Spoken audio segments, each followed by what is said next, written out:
Okay. Hello, everybody. My name's Anna. I facilitate meetings of the Village People Network. For those of you who haven't been in the village hall before, there's some housekeeping. The fire exit is over there, the loos are through there, and if anybody needs to leave early, you can just get up and go. That's absolutely fine. We normally have some ground rules, quite simple ground rules. So just listening to understand. So listening, rather than thinking about making a response, just trying to listen to what people are saying. Letting people finish their thoughts. Be pithy, succinct, share the airtime.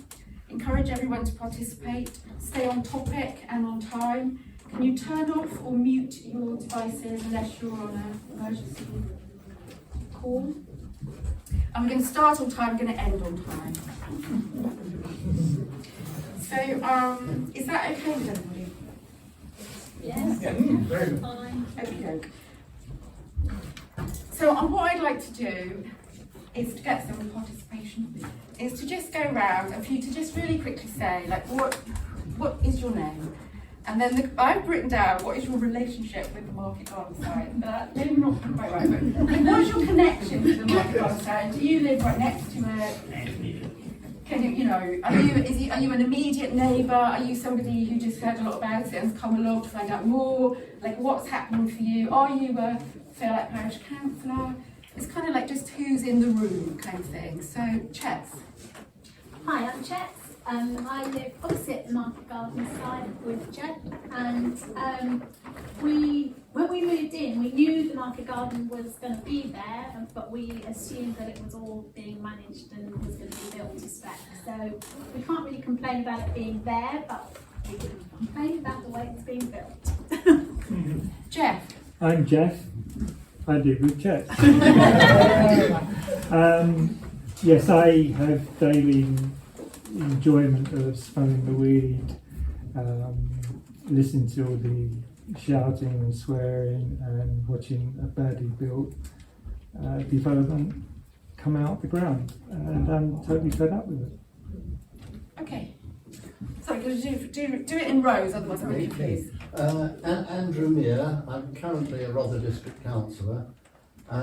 Before that, I was on the Parish Council and I was chair for about 5 years.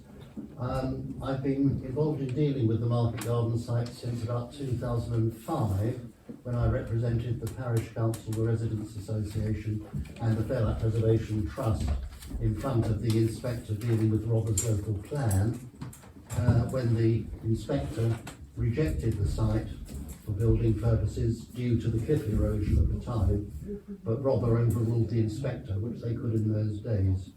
And since then, permission was granted by Rother before I became a councillor. The matter came back before the planning committee while I was on the committee, and we then rejected the application to come back on the variation ground. We rejected it, but the developers went on appeal to the planning inspectorate, and the planning inspector allowed the appeal. I tried to challenge that by judicial review, but ended up getting wavering advice, and risk of hazarding other people's money, I was not able to pursue that. And I've since been, together with Tim Grover, my fellow councillor, we've been trying to get Rother enforcement to deal with the problems which have arisen. Lovely, thank you. I'm Josephine Wilberforce, and my house butts up to the Market Garden site, so it's just over my fence, which they've destroyed, by the way. And it's destroyed my life, to be honest, because all my private garden, every private room I've got is overlooked. I can't even go from the bathroom to the bedroom without being overlooked. And apart from that, we've had noise overlooking the wall. Most recently, a portaloo where we have to sit having breakfast, watching them go in and out of the toilet. But what I've done, I did write along the phone, and she sent everything to a Kenny, I can't pronounce her name, and they've got all the photographs. She said she was keeping it in a file, everything, not just my area, for the whole site, and not to do anything until the site was finished. and then they'd look at it, which we know would be too late. And I'd like to know, have they passed all the plans now, because one of the houses has been sold? Hold that thought. One of the houses has been sold allegedly. Just because it says sold doesn't make it actually sold. I live right down the end of Lower Waste Lane, but what aggravates me is that if you're someone who wants to put something on your house, conservatory or whatever, you will have them crawling all over watching everything you do. You cannot get anybody up there, and as a layperson, I can see things that are wrong. So if I can see them, why can't anybody else? Because they don't come down, because they're not bothered, because they've got their bungs, and that's all they're worried about. Malcolm and Jenny Cleaver, we live right next door to the place, next door to Josephine there. Also, all her complaints are fully justified, and we just have to put up with it. We've lost the privacy in the daylight, and for the solar panels won't work quite so well in the winter time. Yes, so for everybody else, we refer to you as the solar panel house. So on social media, your house is always used as the main picture because it's very clear how the plot 12 dominates your property. The ground floor of the houses that are nearest us is level with our bedroom. Yes.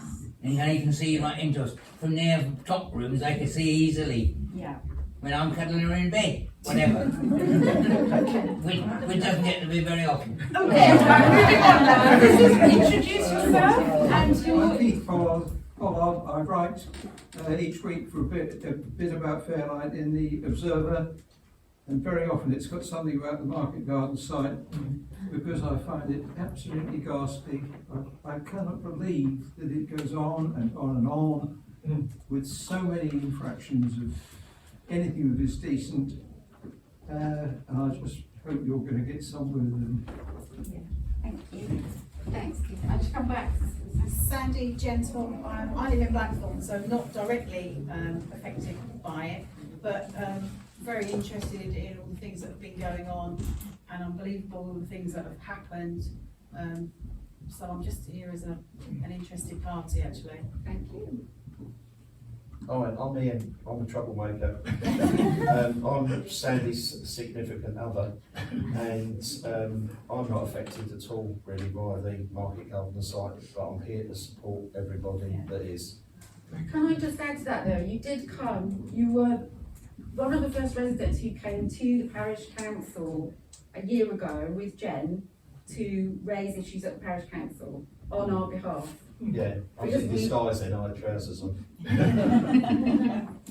I'm Stephen, I'm a Parish Councillor, and I'm just a passionate supporter of the village people and very keen to support whatever we can do as a Parish Council to overcome all of the misdemeanours that people are doing. I'm Sarah Whiteman, I'm one of our new Parish Councillors, so I don't live anywhere near it, but I've been watching the Market Garden go up with horror as I do my deliveries around the village over the last 4 years, and I can see how much it impacts the properties around it. So I'm come along tonight to learn more and learn how we can support you. Thank you. I'm Wendy. I live about 6 properties from the site. I've lived in the village for 32 years, and the last 3 or 4 years have been an absolute nightmare with this building. There's not such regulations. How can these big companies build these houses and abide by the rules? They can't. So I'm just here to support and see what we can do. Wendy's Wendy Postbox. Because there's more than one Wendy. So there's Wendy Cake, Wendy Postbox, and other Wendy's. Liz. I'm Liz. I live next door to Wendy, and I'm just concerned about the overdevelopment of the area and concerned about all the extra traffic that's involved and the state of the stream and how deep the stream is. It seems to me that they've made the houses so much higher, now the stream seems really deep. I'm just concerned about, the overall development of it and it can be sorted out. I'm Betty, and I live right next door to it.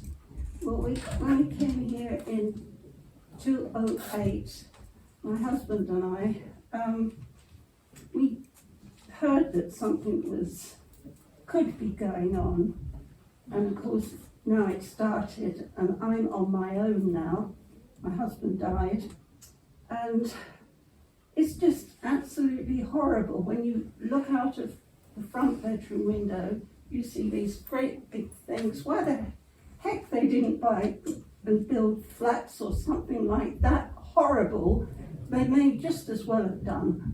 But I just cannot imagine them being in a position where they could just pull them down. And I really feel sorry for my neighbour down there and his wife. You know, why should this happen to people when they retire, invest all their money in a bungalow or a house or whatever, and they go and do that sort of thing? To me, it's absolutely rotten.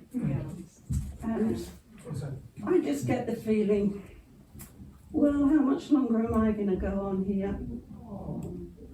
Because it is so ugly to look at. Yeah. Okay. Thank you, Betty. Please. I'm Lee Miller. I'm newly appointed Parish Councillor and a Director of Fairlight Gardens PLC. So we've got some of our people who live opposite the top end of the gardens, who overlook the market gardens, and very similar, not as extreme, but the bedrooms that are appointing on the 1, 2, 3, 4, 5, etc., overlook into the bedrooms of the people who live in our gardens. Yeah. So they've put up with, as most people, noise for 3 or 4 years, and at the moment the noise is apparently they're taking up the groundwork that was badly put, and that's why all the noise is there. So they're digging up all the road bit. You sure that's not to change the level? That you can't get in there. Well, you could, as you told me I'm not supposed to, but you could. Well, it's not minuted. If you but you trespass could. on the construction site and injure yourself, Yeah. then obviously that would but they are doing something with the ground level, yeah. Yeah. I think they've got problems with drainage there. So Oh, I can see really? what's That's going on. surprising. Because it's about 3 times now they've got a big hole there they've dug in front of one of the Well, you could houses. probably sit better than a weekend. It's also very common for them to take up the ground again after building works are taken over. Like, so once the house has been built, they sometimes take the ground back up and then re-level it all back out because of all the diggers, dumpers, so on and so forth, where they've been going across the ground, they have to re-level it all back out. So 9 times out of 10, when the development's been finished, you'll get more tarmac machines to go and to rip it all back up again and then relay, because that's when it's at the ground's at its most solid point, because they won't have any more machinery going back over it. So it's partly to do with that as well, probably. Thank you for that. We're all learning. We're in a cynical mode here. So there could always be a reasonable reason. Steph, do you want to? Yeah, so I'm Lee. I'm booking secretary for Fairlight Hall, so you might have seen my name, but so here I am. We live in Fairlight Gardens, as Lee said, on the far side, so we're lucky not to be directly affected, but we do get the extra traffic that's causing a big issue, don't we? And it's very difficult to see out onto Waits Lane. We often have to go up to the roundabout because you can't see either way. Yeah. So that, and we're wondering, concerned about, you know, when they're built and people, you know, what the issues are going to be. Yes, so hold that thought, come back, don't forget the traffic and the junction, because it links to the surveys. Because the junction there was in the 2019 Parish Council survey as a hazard. 162 people said, tick the box, do you live near a serious road hazard? And that was that junction and Meadow Way where the hairdresser is.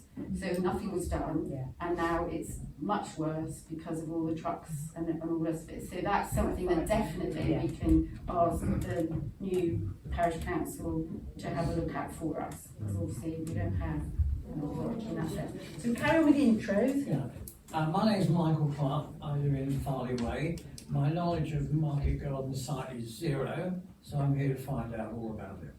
Great, and that's really good, because it's really helpful to have people who are new to the site or new to the village, because obviously we've gone into a bit of a kind of not a depressed state, but I think it's gone on for so long that it's difficult to see things with a fresh eye, so it's really useful to have people.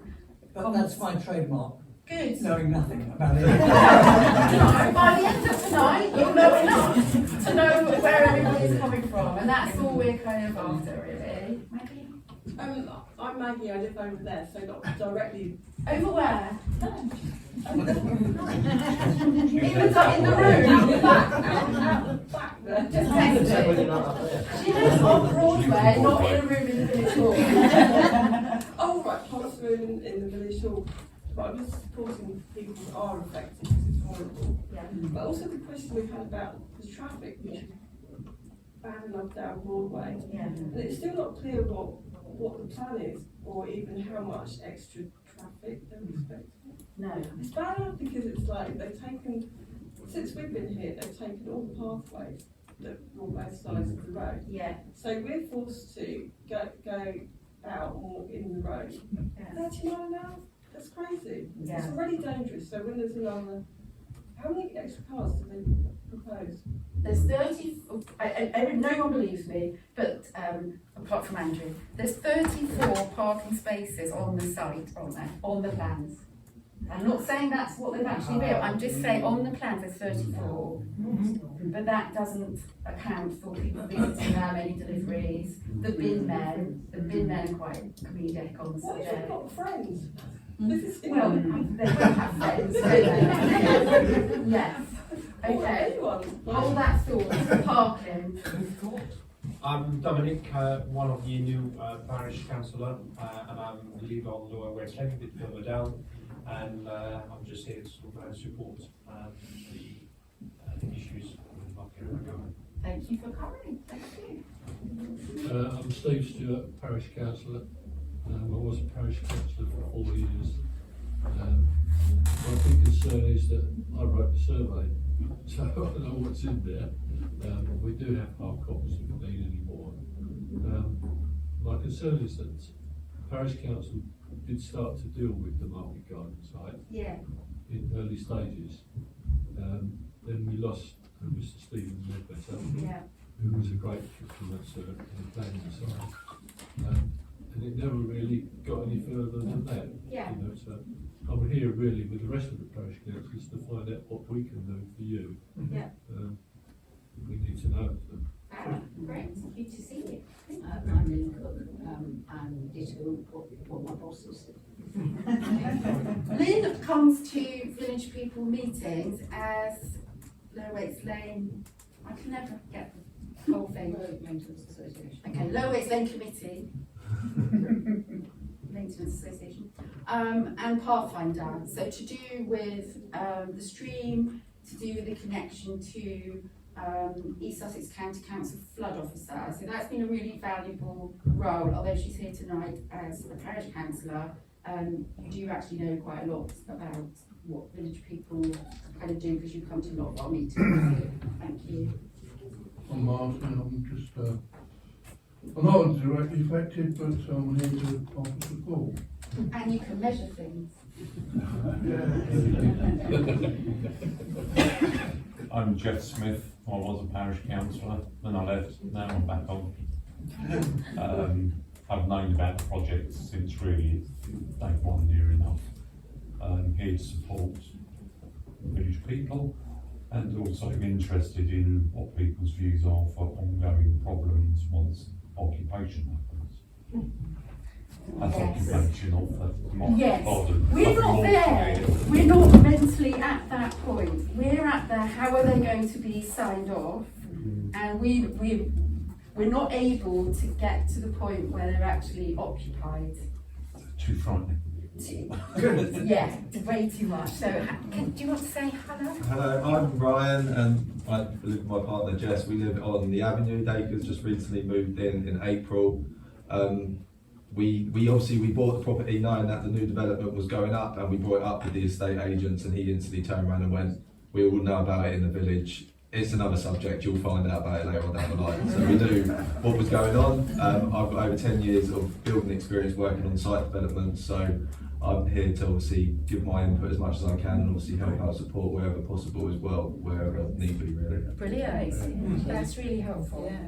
So we had an idea that we would have the plans blown up and that we could kind of go around, look at them, but it was not to be. So you're going to have to suffer my little diagrams. But I tried this last time and everyone said they couldn't see, so I'll try. The first planning permission, which was the appeal, has got this reference number to it, okay? And when you look at this plan, so it's all on, we did a freedom of information request to Rother, which made the officers put all of the documents on the Rother website. I think there's not very many of them, are there? There's how many staff in enforcement?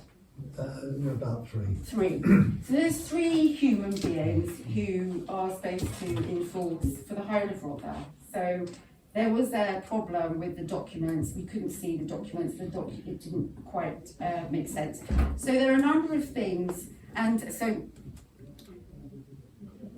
Paul and I stopped the lorries. I should have said our relationship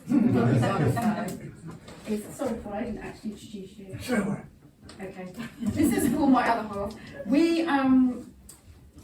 We got involved, so the market contract had gone on for about a year, and the cement mixers and the lorries were coming down Smuggler's Way at a speed. You could hear them along the main road, so you could hear them coming, and then they would crash through our garden over the pavement. And so, I don't know if any of you know, but there's Sue who uses a mobility scooter, there's Bill at the bottom. Yeah. So my studio looks out, so practically every morning I would watch Sue come up on the road and almost be knocked down by a cement mix or something. And then, because they didn't lay in the access road, everything started reversing. So Paul decided that he would stop the lorries in a very Fairlight, polite, excuse me, would you mind turning around because the construction management plan does not allow for reversing traffic.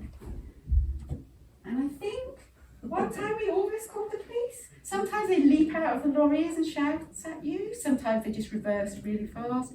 It wasn't good. So I decided to organise a little sort of protest, quite a calm, polite, Fairlight type of protest. And that resulted in a visit from the Rother enforcement officer, who said he was here to help, and he put on my phone a link, because the Rother website is not suitable for normal humans to operate. If you try and make an enforcement complaint with an uploaded photograph, it will take a really long time. And so they put this thing on my phone, so now all I have to do is go like that, and I send the construction management plan breach, or the planning breach, direct to the principal enforcement officer. He might not think this is such a good idea, as we're on 145 breaches of planning, because it doesn't really take me that long, because I just go like that and then I send it off. And he doesn't reply. It's not a two-way experience. I just send a photo, and then only in an emergency, so when they closed the road and we went down to stop, to kind of have a conversation, only then do I get a reply, so if there's a sort of major emergency. So anyway, so the position of Rother enforcement in writing through the MP is that there are no planning breaches on the site. They cannot see any planning breaches. That is their official position. Because they haven't been able to measure the ground levels, and they haven't been able to measure the lengths of the gardens because the development isn't finished. I'm sorry, can I ask, what is the date of your information? When was the last one? Maybe it is a few, do you think in the recent months they might have come round to... Well, of course, there should have been an inspection within the last couple of weeks. Well, probably not, so no, that would be before that, but I mean, it would be, what, 2 years, 3 months into it? Right, a long time ago. No, I was just thinking, you know, maybe you knew something that I didn't, and I was being brought up to date. No. But the problem with saying there isn't a breach of planning is that he told us to supply a photograph or a video. So we can argue that there is a breach of planning because we have the photograph and the video as he told us to do. So we have evidenced it to a standard that it's difficult to argue there is not a reversing timber frame lorry when there is a video of the reversing timber frame lorry without any banksman. Strange. So then we started, so that is the original appeal plan, okay. Then the Badgers, we love the Badgers, the Badgers moved their set here. So there was a Badger set here, and the ecologist agreed that it was vacated. There were lots of lorries parked on it. The entire thing collapsed. So there is no longer a Badger set there, and that was all seen to be legal. They had a license for it. So what they had to submit another planning application to move to accommodate the Badger set. Sorry, Chair. That's fine. And therefore we lost 2 parking spaces here. So that is that planning application. They've all got different code. And then the stream bank collapsed near plot 12. The duck house, we call it. Okay? So the numbers of the plannings, so the builders have gone round like a clock. 1, 2, 3, 4, 5, that's how they number them. But on the planning, they go across like a street. So it goes 1, 2, 3, 4. So by the time you get to this one, which is the one where the banks come in, that is plot 12. The flood officer, who we like a lot, we contact through the lower Waits Lane, they contact the flood officer, comes and has a look, and then he sends us a sort of sentence that says, this is now an enforcement issue. And that's the last we hear of it, and then whatever it is gets sorted out. So because the stream bank collapsed, they've had to make another planning application as to what they're going to do to address the fact that the stream bank here has collapsed. And that has enabled us to send a whole lot of information into the planning committee, which is now online. So all of our comments, all of the people that wrote in, Malcolm, Brendan, Josephine, everybody who sent in Lee, it's all there for everybody to see. And suddenly there's activity. So suddenly the fence, tell us about this fence, Lee. That fence and the tree? Well, they actually originally decided they were going to make the gardens bigger by putting the original fence a lot further than it should have been. Right. So consequently, when you try to exit the gardens, the garages, you had no visibility whatsoever. Right. And on that basis, we spoke to, I spoke to Gordon Ritchie, very nice man from Gemselect. He went, oh, well, okay, see what I can do. And lo and behold, that issue was fairly quickly resolved. And then we had like an impromptu meeting.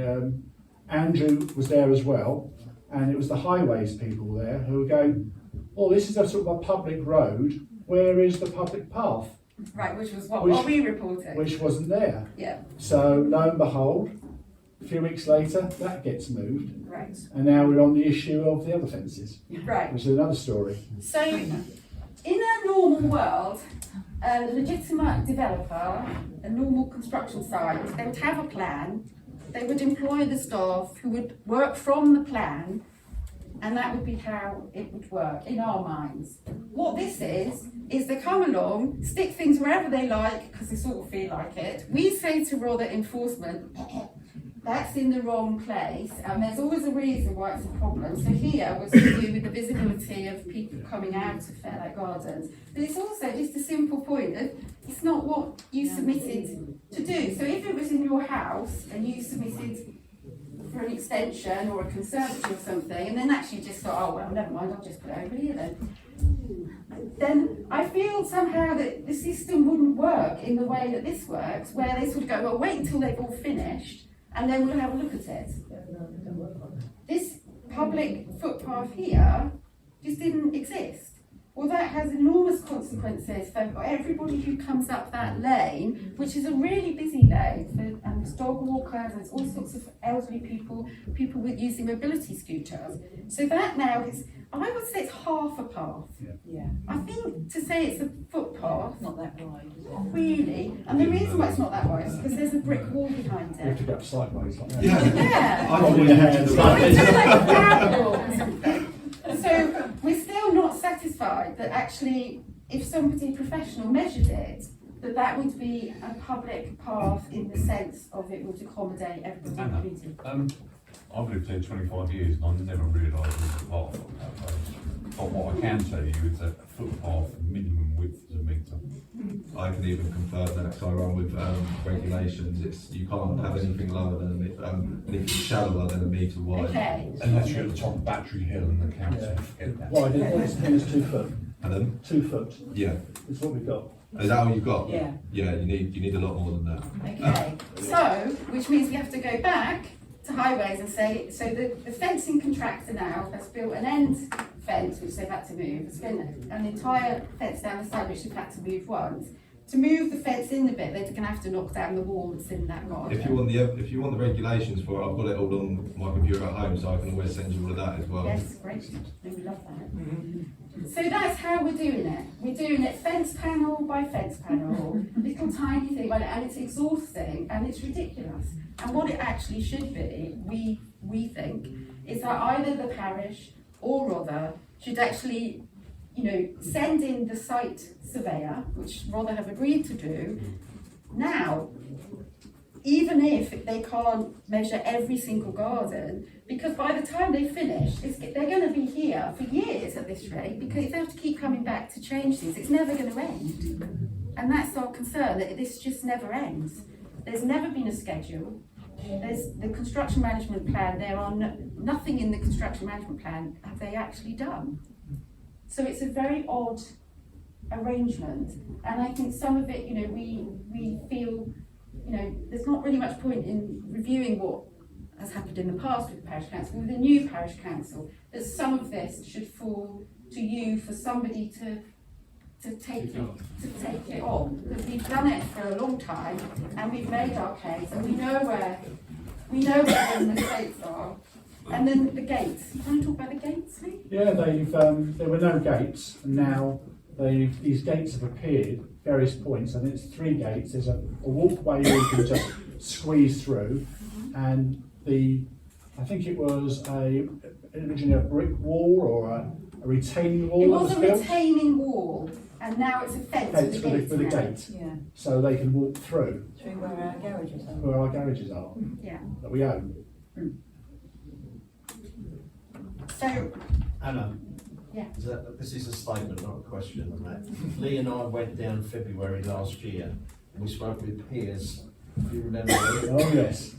We rushed down there before the former council chairman, parish council chairman, rushed up on a battery bike. I questioned Piers' ability to actually manage that site, whether he was professionally qualified to do so. He showed me a yellow visitors construction issue card, CITV card for that, which it allows him to visit site but not carry out anything at all. That man is still there, I believe. Yeah, I mean, I can't, we don't want to comment on individuals, but thank you for that. But I just point that Ian said. Yeah. The point I think Ian's making also, the word visitor is not on site. So that's Right. why the builders will do this job here, because they think that's what it should be. Yes. There's nobody managing the site. Yes, there have been several occasions where there isn't anybody on site. Check. Well, the site manager has even texted me to say, I'm not on site. Because what we've done is we've divided into roles and who does what. So Paul and I report to Rother Enforcement. Chet had a go with environmental health. Would you like to tell us about the noise? So particularly last summer, we were really bothered by the really loud radio noise coming from the site. It's like a party or a festival. So a complaint to Rother Environmental Health, who after receiving several videos from us, put a recorder in place in our lounge, and the day it was switched on, the music stopped, and the day it was removed 5 days later, the music started again. So read into that what you will. So we still have a case open with Environmental Health, but they haven't replied to my last few emails, except an automated reply saying, due to pressure of work, we may not respond to you quickly. That's probably during COVID. It's just stayed on. Yeah. And I suppose I also tried to liaise with the site manager regarding the noise, and on some occasions he was able to get the music turned down or off, but on other occasions he was not able to do that, particularly when he was not physically on site. He did comment that it's very strange to have radios on in sites these days, because every other site he's worked, there's been a total radio ban. But he did say that it's like herding teenagers.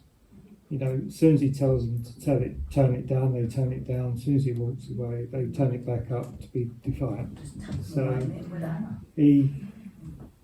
because they're contractors, he says he's got no power over. But he did manage to get one chap sacked because he was a repeat offender. But Jeff, if he was a site manager, well, he's got every power to stop him. We know but this. He's not a site manager. We know is he? this.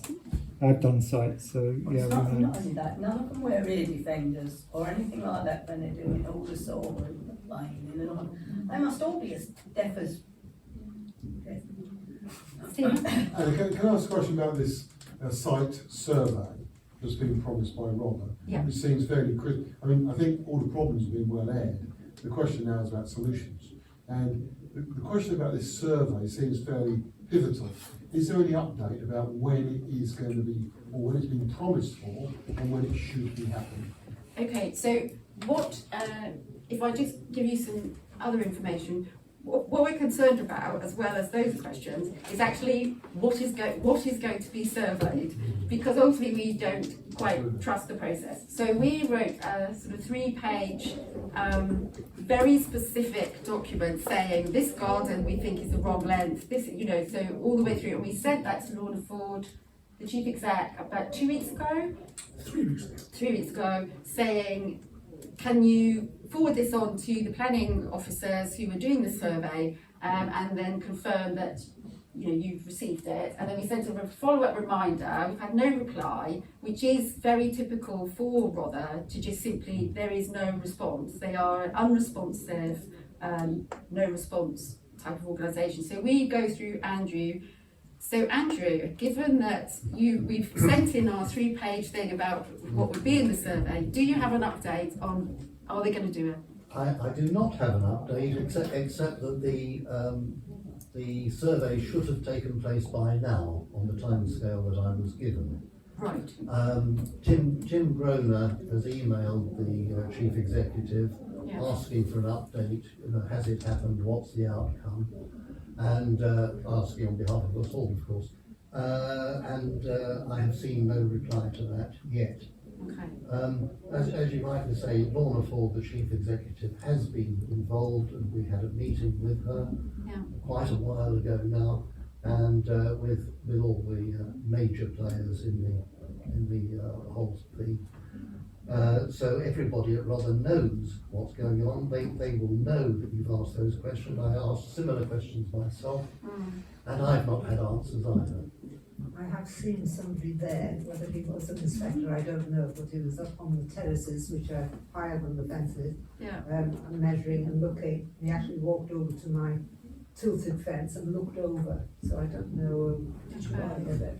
Okay, so the simple answer, Councillor is no one knows, nobody's got a reply, and maybe that's something that the Parish Council could send an additional letter in. The addendum question, then, and this really isn't to you, I know, but it's for Andrew, is that in the absence of proper action by a CEO of a district council, who is the higher authority to whom, action should be taken? Because if they're refusing to respond for whatever reason, they must be prompted to respond. We see all the stuff about the post office going on the telly, and it took action not from the post office people, but from a lord who actually took it by the whatsits and did something about it. So the question really is, who is the higher authority that we start to appeal to? Well, I don't have a definitive answer to that, but very often the MP would be useful in things like that. There's Helena Dollimore now, Absolutely. in our case, who might well be useful. And I would move now, and I don't know the time, so I don't know if I'm being reasonable or not. If the time given to Rother to respond has been reasonable, then I think, and bearing in mind Helena Dollimore is very new, so the chances of her getting her teeth into something solid, and this is solid, and you know that, I think a letter official letter from the council to Helena Dollimore saying this is an action that we wish you to take would be, I think, very useful, because she can put pressure on Lord Ford, which, with due respect to everybody in this room, we cannot. Absolutely, and we met Helena Dollimore. We booked a surgery with her when she was elected, and because we had a monthly report from Sally Ann Hart on the Market Garden. So we, at the end of every month, we send out a sort of update of what hasn't happened to the MP, to the Sussex Police and Crime Commissioner, to East Sussex County Council, Flood Office, Highways, Rother. I think in fact only the Parish Council don't get it. Maybe we should put that on the list. With the intention of just saying we're still here. There isn't an emergency out of hours number on the outside of the building site, and there are still workers without any high vis. They're still reversing vehicles. So although everybody knows what the issues are, at some point if there was to be a traffic accident, then we would be able to prove without any shadow of a doubt that all of the authorities knew that this was going on, that everybody has known about it, and that nobody has actually done anything about it whatsoever, given the users of the road. It's part of the King Charles III coast path. So we left it with Helena Dollimore. She had already met us because when she was canvassing, she'd read about us and our lorry stopping activities in the Keith Pollard column. So she knew about us, and we had a very interesting meeting with her and a Labour councillor from Rother who happened also to be on the planning committee. And they were all very interested, and she said she would go away and follow up the site survey, because without the site survey, we cannot prove that the gardens and everything are in the, are a breach of planning, not to plan. So that's really where that is at the moment. But I think it would help for the Parish Council to write also. Yes, I think so. Yeah, so that would be. And can I say, picking up on what Steve was asking, the other thing which Tim and I can do, I mean other people can do it as well, is to contact the leader of the council, who's Doug Oliver. Yeah. And the leader of the council is the only person who can direct the chief executive to do or not do anything. Yeah. I wouldn't hold your breath. I wouldn't hold your breath. But he is the person with the power. And the other thing, which I think you mentioned earlier, was that you had been told some months ago that it wasn't possible to work out the correct heights of the buildings above sea level, as it were. Yeah. I think that must be wrong, because if you look very, very closely at those plans, there are lines on there which appear to be like contour lines. Yeah. Presumably above mean high sea level or something of that sort. Yeah. I would be very, very surprised if there wasn't a way of finding where the vertical positioning of those houses should be. Yeah. I would want to see proper answers if they say that isn't. But even if they are correct, how could they pass something where it's going to raise the land and the houses and the terraces higher than the natural slope of the land, affecting the houses? Yeah. And on my planning thing, apart from, as you know, all the plans about the old train there, Yes. where the house was built, there was also a stipulation that my windows had to face that side so as not to disturb other people. Yes. Which is very important to Rother, and it's got to fit in with the village. So it's totally different to what they've done now. Yes. We take our dog for a walk up to the pet walk, is it? I don't know what that path's called, where you go all the way down Lower Waste Lane up. Is it the coast path that you can walk on? Yeah. We get to the top of the cliff up there and we sit on the bench 10-15 minutes, catch our breath, as it is a big hill. And we look directly back and we can see exactly where the new builds are. So you can tell that they're above sea level because they're taller than every other tree in the village as well. It's just, it's ridiculous. Yeah, the easiest way to put it, they do stick out like a sore thumb. So I would say they are massively over sea level. With regard to height and everything, even one of these Garmin personal devices that people use for hiking will tell you where you are by the satellites and then at what level you are above sea level. So they could work it out if they really wanted to. And plus the fact, if they knew that level to start with and that, everywhere on that site, they would have had a datum to work from. But as you say, because they didn't have somebody to manage them, they done what they felt as with the drawings that they had. Yeah. We'll put that there. Yeah. So, we have, or Chet's has found a solicitor. We have a small pot of money that people have contributed. The difficulty is that they won't let us on site to measure ourselves. So we are dependent on this Rother site survey. So, I mean, everybody in this room could write to Councillor Doug Oliver. That's one option. Would that survey include the garden that number 12 doesn't have? Yes. Yes, there's a specific Well, the garden question. on the map shows it being right across the waste line.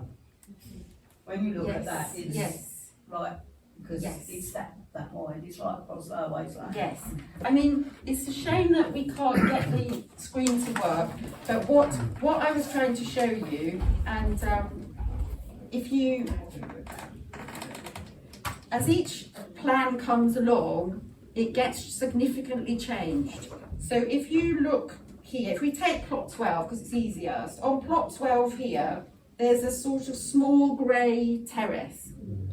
And obviously it's too high, but by the time the planting people arrive, that now runs all the way up behind Josephine's.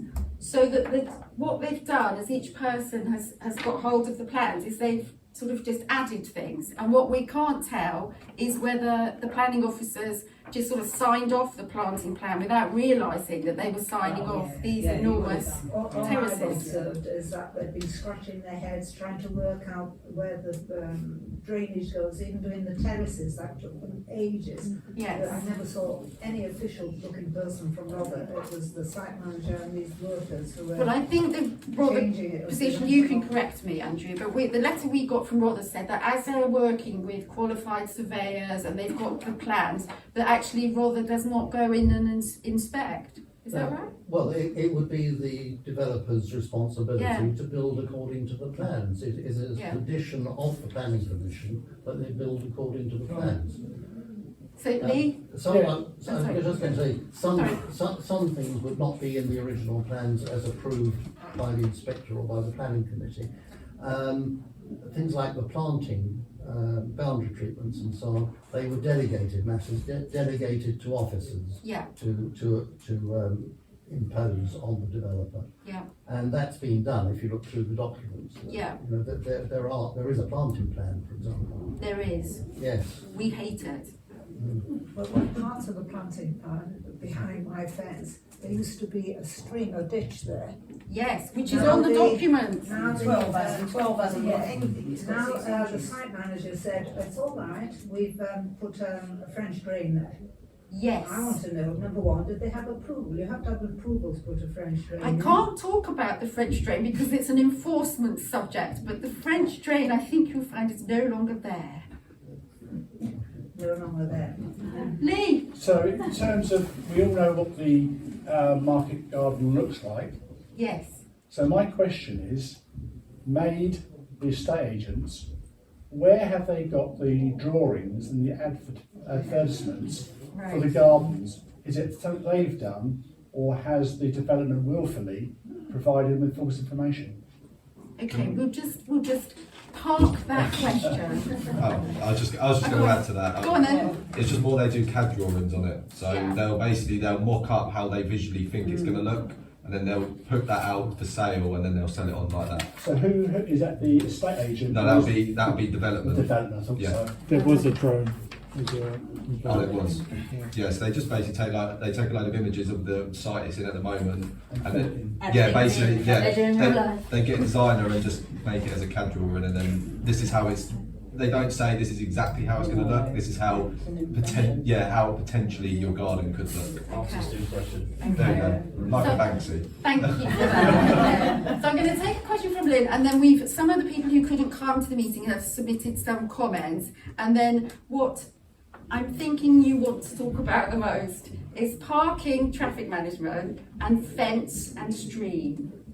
Does that sound about right? So Lynn? Have you seen the planting programme? Yes. Does it include Japanese knotweed? Well, now then, funnily enough, if you look on so the planning application went in for the Gabion wall in the stream, and the East Sussex County Council objected to it on the grounds that there was insufficient information. So that doesn't mean it's not going ahead, they've got to submit more drawings. But if you look very carefully, behind, unfortunately, plot 12, it says Jap knotweed. Oh, so it is included. On their own drawing. Except that's not where it is. Well, that might be where it is, but it's also here behind plot 10. And Kevin, we've called the knotweed, because it was a single stem. Kevin the knotweed has been injected with some treatment because it went. It looks quite ill. It looks quite ill, and the leaves dropped off, but the sort of stalk is still there. And so Kevin is marked by a McDonald's cup in the fencing. So if you want to go and view Kevin the knotweed, he's there. Is that? I knew the expressions that had been employed to eradicate it in the original stages were due to come back in September, so it's nice to know they have come back. Yes, we imagine that the company that was contracted to get rid of it, who would therefore be liable for not getting rid of it, so it's always one step away from the developer themselves. They appear to have returned, and I don't know what's there because there's always that bit of black plastic there, which was assumably is to stop the Japanese knotweed going into the stream. It looked like something that the Sussex County Council flood officer would have. It was very neatly done. It was. The association has been hassling about the Japanese knotweed before they even got the plan. Yes. I have got the archive from your conversations about Japanese knotweed and Paul Caps's conversations about Japanese knotweed. If anybody else would like to read the extensive communication between the developer and the residents about Japanese knotweed, so which is why we can discuss it, because the issue is in the public domain and it's on their own plan. So no, I don't know if anybody from Rother's noticed that. Thank you for pointing It's to quite unusual, I would do. Is it quite unusual to have a plan in the third year of a building site that's got Japanese knotweed on it? Yeah, it is quite unusual. Yeah. They've kind of shot themselves in the foot there with that one. The other thing that it's got on here is ditch. And so your ditch, Josephine, Malcolm, your ditch is there. The ditch that they put the French drain in that nobody knows what's happened, but now they've suggested putting a fence there. Yes. As they develop that. Yes. The same height as my fence, which wouldn't make any difference. And he's ruined my fence. Yes. And I wrote to Kenya Road Yes. down Devon. Yeah. And they said, do nothing. I mean, not to touch it. So that's what I've done. Yes. For this wonky fence, and I don't know what's Yes. going to happen next. The do nothing approach is quite annoying because if you're actually living there, because it's now 2 years, 6 months? 4 years altogether. Since 4 they years started altogether. doing that. Yeah. So maybe it's about time that Rother Planning did something in the nicest possible way, even though obviously they are dealing with very tricky developers and they've had to enforce things that you wouldn't expect. So, Chet, what have you got in your inbox from communication from... So one of them's quite long, so we're going to kind of summarise it a bit. This is from Linda. She lives on Broadway. and has been so is worried about the stream and traffic and parking, etc. So she sends her apologies. So I'm just going to summarise a bit. So her first concern is fencing along the lane. She believes that they've been told it needs to be lower. She thinks it was never in the plans. And now she's concerned that they've started to divide the so-called gardens, but stopping short of the stream. So she asks, are there plans to connect between the gardens, the fences dividing the gardens with the fence along the stream? She says that's not on any plans. Then she's concerned about safety. If this is the case, it'd be very dangerous for children and adults without another fence.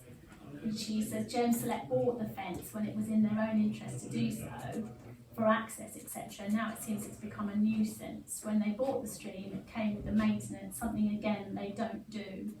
Something must be done to see if this is done in the future, or else it will affect the properties downstream. And then she refers to the duck house. I've been told that it should have stopped where the current front door is. She feels that the planning rules have not been taken notice of. And she says this house needs to be demolished or made half the size it is. And she's concerned about the amount of wood on the site and of the fences. She says, I doubt it would survive a couple of winters. It's so unfair on the people that will buy these houses. And then about the impact on existing residents, she says that's appalling, the lack of light. She can see that there's little future for the site. She says something must be done, if not, it should not be signed off. But sorry about the rant. And then this one is from Anne, who lives on Lower Wakes Lane, directly opposite the site. She says, might I say, residents are more than curious as to why almost all of the greenery, trees, etc. were removed from the roadside of the stream. I was told that the greenery along the roadside would be untouched, but like every other decision on this development, that was altered. I had a delivery on Monday and the driver complained that his wing mirror had snapped off. I think the fencing is going to be one of the many problems we face as these properties are sold. Noise, light, parking, privacy being just a few of what we have ahead, and by then it will be too late. And then she says, sorry, I have little faith in the powers that be stepping up. As I've said before, they just want rid of this problem and off their books. And the final one is from Paul, who also lives on Lower Wakes Lane opposite the site.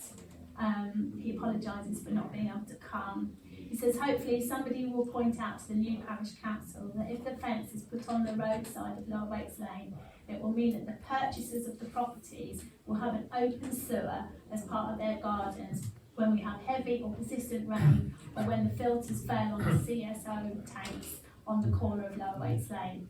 Which means that if children play in the stream, they may just catch something that would be detrimental to their health. And he wishes us well with our endeavours. Thank you. So, Jeff, would you like to come and take the hot seat to talk about the stream? The stream. Stream with the sewer easement. Sewer future. Are you giving him a time bit or? No, you go for it. Stream. I've watched it go up and I've watched it go down. I've pleaded with the site manager to clear it because there's so much building material, it's polluting down Rother, as Maggie knows. Yeah, I just despair. The Gabion idea is a very bad one as far as I'm concerned. I just don't know what they're going to do. They've built up the ground so much so it's probably, in old money, 8 feet now, the embankment from the bottom. And I've took photographs today of it collapsing already. So... Sorry, what's collapsing? The embankment on their side. Of the stream. The stream. Because it's sheer drop, and unlike that where it won't collapse.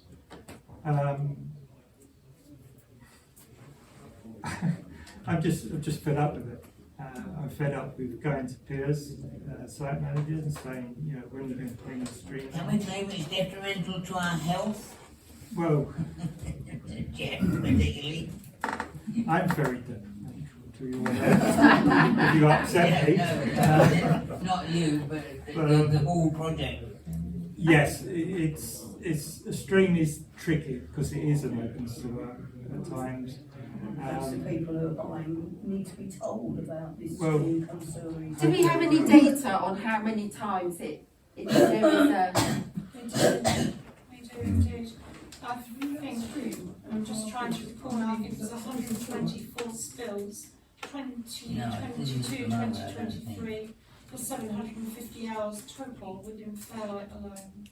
Now I've done a survey of that particular length from, I think it's called, is it Lymanhurst or Limehurst?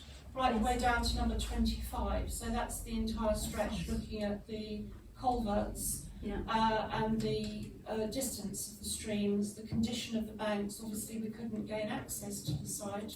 The survey was done around March time, early this year, and there's some considerable concerns there. The blockages alone, when you have, I'm not sure if you're aware, but when you have a discharge of sewage into a watercourse, the fact that there should be clear run of that effluent, if you will, is important, because anything that holds back particulates into the watercourse and pockets of pollution, if you will. And I wrote quite extensively with a 4-page objection when we looked at the most recent planning application for the Gabions, under which I also understand there's a discharge of the tank water into the similar area, which is, you know, there are so many concerns with regard to surface water, runoff and sewage that raise some serious concerns, in my opinion, my humble opinion, but I've been working on sewage for a long while in the vicinity, as you're probably aware.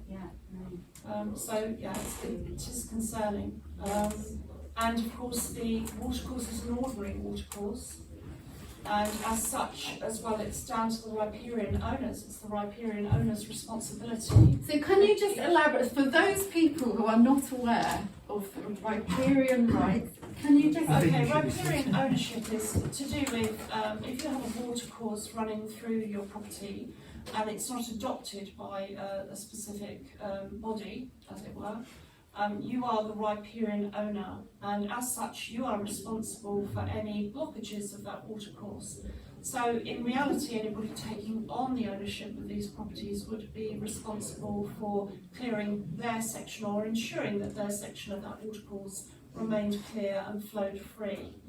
But of course you inherit the problems, you know, indicative to what you've been left with, or you inherit as in ownership. Pipe crossings cause particular problems, and as you're aware, through that stretch of water from the CSOs down, there are several pipe crossings that pose a flood risk. Now the reason a pipe crossing diagonally across a stream poses a flood risk is that any particulate or any tree debris, anything that comes up against that pipe creates a force of which anything behind it will break that pipe potentially. It should be cleared regularly, and if you're a riparian owner, it stands to you to have to clear that unless previously agreed by the owner of that particular pipe. And invariably these pipes are owned by Southern Water, be it sewage or mains water, whatever. They also cause a flood risk, because once you've got something butting up against a pipe, it then floods either side and starts to erode banks, and that causes further issue with regard to erosion. Of course, the removal of all the trees within that area, which they're integral to bank stability, has been a dramatic impact on that run. So there are so many issues. It's quite a complex situation with regard to that. And that particular CSO, I mean, it's not, it's 124 by all of them, as it were, over the past year, previous year recorded. But that's still a substantial amount for such a small village, when you think about it. And 754 hours, that's a lot. Yeah, absolutely. I'll take a point from Lynn and then from Jen. Liz. I just wanted to say, for those of you that don't know, this is Maggie Sugden myself. Maggie, you might like to tell people where you live and why you know all this. I live at Leather Wagon, and at Leather Wagon is the juncture to all the sewage. So all the sewage upstream in the upper part of the village, Channel Way, all of that side, and everything from upstream in the other direction. So we divide it as in Lower Waits Lane and Waits Lane. They are two tributaries. There is one discharge point in the Waits Lane tributary and two, as you know, in Lower Waits Lane, which is CSO number 1 and CSO number 2. They all the sewers from the village combine on my property, which is Leather Wagon, which is at the bottom of there. And in addition to that, the two water courses, so Stream Lane, what eventually ends up in Stream Lane, but also the Waits Lane tributary, all converge again at my property. And although people tend to think that, oh gosh, it's only Lower Waits Lane, it's got nothing to do with Waits Lane tributary. In actual fact, hydraulically, they have an impact on one another, both in terms of the streams and also the sewage. So everything from the village converges on my property and the last property, and then it goes on to the wastewater treatment works from there. That's from the church down. Yes. Yeah. Right the way down. So it's a huge issue. Well, the whole of the village sewage converses on my property and then ends up at Fairlight wastewater treatment works. Now, I've had a civil engineer working with me for the last 20 years. I work with Lynn and other parishioners who are involved with the Fairlight Pathfinder project with Southern Water. So my knowledge now is considerable, and I've also worked on the Parish Council doing sewage and drainage. I'm also okay with highway drainage as well. So many years experience, but trying to convey to people the complexity of the situation can be very different, very difficult, because people tend to look at it in terms of sections and not what happens further upstream, what happens downstream, what happens at PET. These are all global issues that we're looking at rather than just individual. Okay, thanks, Maggie. Jeff. Just really going to ask Maggie, when you say you surveyed the stream, or hopefully Gemselect has as well, but one of my concerns whenever I walk down the lane is that obviously it's seemingly the bank gets deeper the further down the lower Waits Lane you get. But there seems to be quite a few areas, pockets, where the stream has not been cleared out for many years, which must cause, must instruct the flow very badly. It does. So I'm wondering whether, I was under the impression Gemselect has overall control of the stream. So are they just ignoring where properties are and just turn around and saying, oh, that's to do with residents? I have written to Lower Waits Lane, I have written to that nice man, Mr. Ritchie, and asked him to A, cut back the hedges because it's causing serious problems, and B, explaining to him that the stream is eroding the banks in several areas down towards the bottom. The bank, the road is all collapsing a bit. And I've explained that, and he's just ignored me as usual. And I've also said that the overgrowth now, the brambles, the trees, and everything that are overgrown, he asked me for photographs. And I explained to him that it's so dark because of all the tree overgrowth and the brambles growing over it that you can't see, but it's really, really bad. And I'm awaiting, I did get a sarcastic response when I actually sent him a map back telling him where the problems were, everything went right. Right, okay, so I'm feeling like, if we remember what the purpose of the meeting was the Parish Council saying we want to kind of meet the village people and, what do we need? And what hasn't happened in Fairlight, but what happens everywhere else I've worked, is that there will be something called a stakeholder meeting. And that would be the developer, the manager, the site manager, the planning officer, the highways person, and all the other people who are involved in this site, and that potentially the parish council could call such a meeting, because clearly we are not empowered, you know, we don't have the resources, we don't have the time, it's not necessarily our role, but it feels like we've got to a certain point now, we need to hand it to somebody and say, could we actually have a meeting where we're in the same room as all of the people who have some responsibility, some of them are paid employees, to actually sit face to face with residents?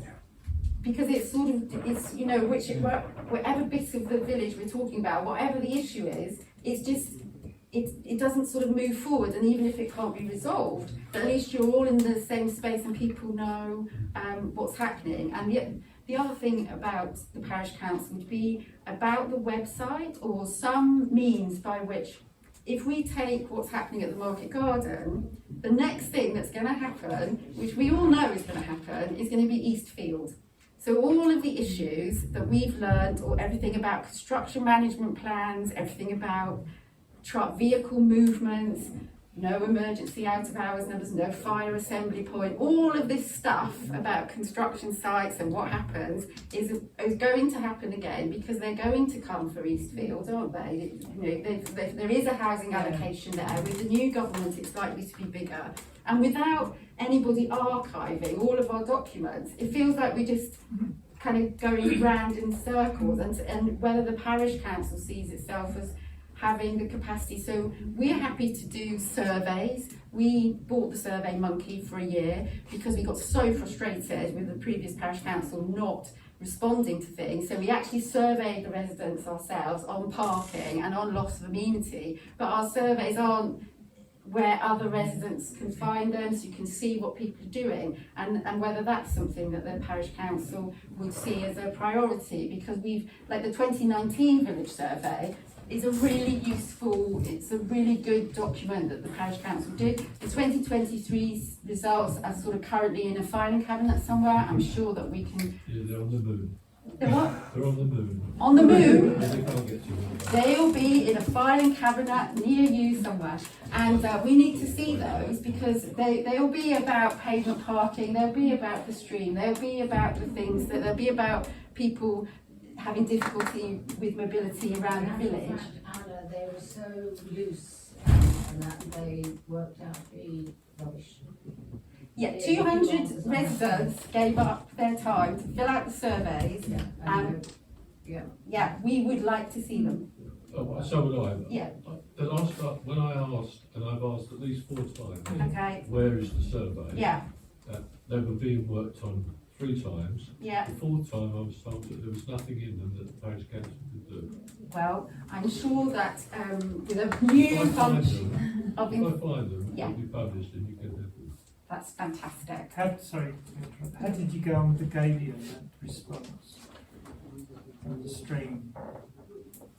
Was there any from the parish council at all? I don't think you'll find that there's anything on the Rother complaint side from the parish council for at least 2 years. Okay.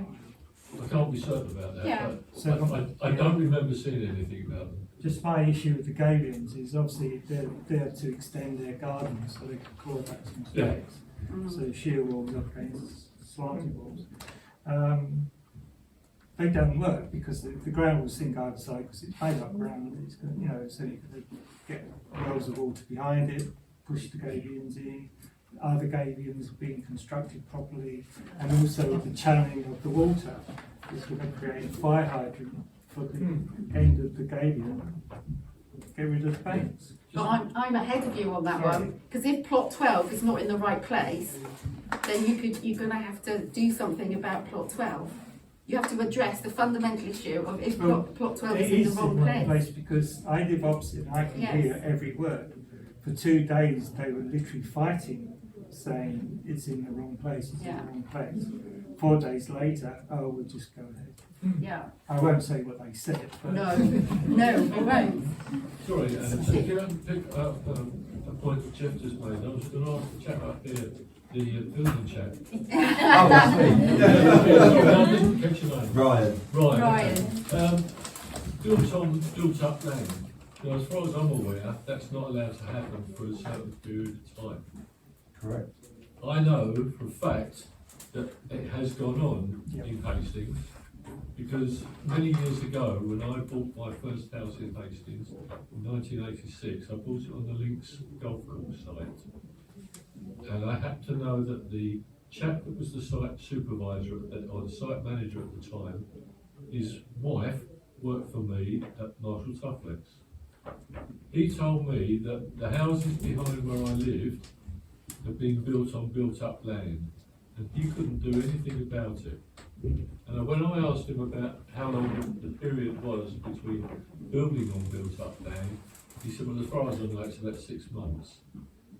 The Christmas I moved in, my garden disappeared into next door's garden completely, because the house at the top had been built on, and that was within 6 months. Yeah. My house being finished. Yeah, so that's what it comes round to from earlier, from where you mentioned about them digging up the road. They have to let the ground settle. So they have to let the weather, the elements as such, do what it needs to do in due course. So if you're building up ground, i.e. putting soil, mud, dirt, hardcore, whatever, you need to let that settle. Because if you build on top of it, say you add 20 tonnes of concrete on top of that, in due course, all that's doing is then just sinking further and further down.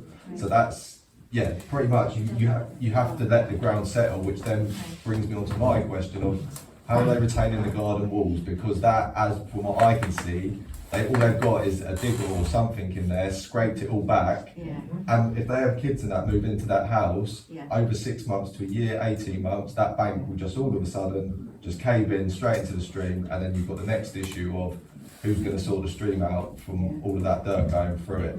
Well, it's clay, so it's cracking. Yeah, exactly. Yeah. So over due course, if you have any people around in the summers having barbecues, rain, heat, it's always going to absorb that, and then it's going to start falling. So they need to put some serious retention into that stream to try and stop that from all falling back. But as far as I'm aware, they're not allowed. They have to let the ground settle before they can do anything else with it. Okay, timeline, yes. And not only that, Yeah. the stability of the ground has been compromised by the fact that they've taken out trees and greenery and everything. Yeah, that's what holds banks in. Everyone, like, that's just common sense, isn't it? Like trees hold banks together. Well, it's common sense to you and I. Yeah. Yeah. So does that mean that they shouldn't put Gabions in at the moment because the ground's going to sink anyway? Yeah, that road will need to settle over time. They can put a roller in there. They can do as much as they can, but that's still, you need to let the nature settle it itself. It needs to do it in due course. So I'm not very good with explaining things. I can do it in my head, but saying it out loud. So does that mean that whatever they're planning to do there shouldn't be done anyway because the land hasn't settled? Yeah, exactly. So has anybody put that on the Rother objections and brought it to the attention of the planning, district planning, or what you call Andrew? I haven't put it as a specific time frame, but I've certainly outlined in my 4-page document submission that Gabions have inherent difficulties, as you're aware.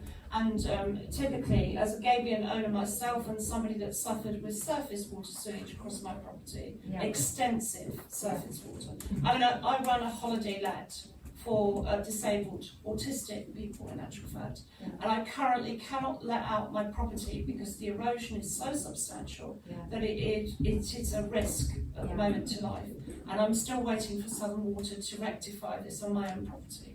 Gabion baskets are not the solution to everything. They have a limited lifespan, as I'm sure. I don't know you. Ryan. I'm so sorry. No, that's fine. Ryan. We have the same areas of interest. But also, in answer to Jeff's question, the difficulty with that strip along that I surveyed between the CSO at Lyndhurst or Limehurst down to number 25 is that it's not so much just that section. The water is restricted by what's also downstream of that. So anything that crosses the watercourse further downstream creates a barrier to which holds back water and creates further erosion in the areas you're talking about. So in actual fact, it's all very well for the developer to explain, well, it's not our problem because the CSO is upstream. And I note in the documents, and I read them quite carefully, I looked at the levels very carefully as well that you mentioned earlier on. I apologise, I wasn't here earlier, you may have discussed this already. No, you're good. But at the end of the day, a lot of the detail has been largely ignored or is absent within the documents and plans that you're talking about. And we've done the survey of the fire hydrants, of all the crossings, the water crossings, everything that's there, including the what are they called? The culverts.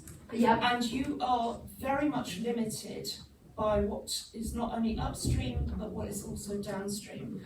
And the erosion is not just within the stream, it's from above as well. If you look at that slant down to plot 12, and the surface water that is also contributing to the erosion of the banks from above, as well as what's going on within the stream itself. And the now lack of, unfortunately, the lack of fauna, flora, if you will, along that bank. It is a bit of a disaster, and it wants some serious consideration from Rother, really. So we need to kind of just draw in and kind of think about what we're asking the Parish Council to help us with. So one thing is whether or not there could be this kind of a bigger public meeting which involves the stakeholders.